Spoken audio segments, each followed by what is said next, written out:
Ninth Amendment, not too many people are familiar with. No, I'm not. Basically what it says is, this list of all these rights are not the limits of your rights. You have unenumerated rights as well. Oh, I like that one, actually. Because imagine somebody gave you the task of listing every single individual right that you have. That would take you forever. I don't think it would make sense to write down in like the Bill of Rights or the Constitution or something like that every single freedom we have. The enumeration in the Constitution of certain rights shall not be construed to deny or disparage others retained by the people. And the fact that a right's not listed in the Bill of Rights doesn't mean it doesn't exist. That's a really important point, and I wish more constitutional scholars and judges took it seriously. The other Lost Amendment strictly limits the power of the federal government.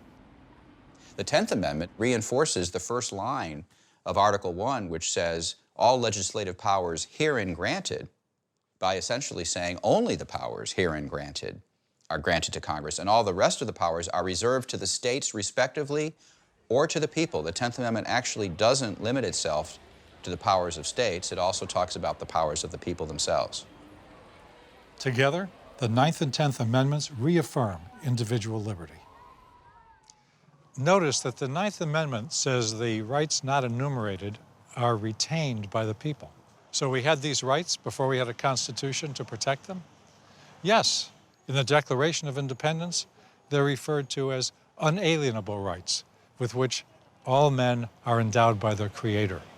Yes, we're protecting a bunch of liberties in this document, but you should not think for a moment that there aren't other sources of liberty. It should not be construed such to say that the only rights we have are the ones that are in writing because they're in writing, which sort of is, in fact, how the Bill of Rights has been construed. In fact, the Supreme Court has never upheld an unenumerated right solely on the basis of the 9th Amendment.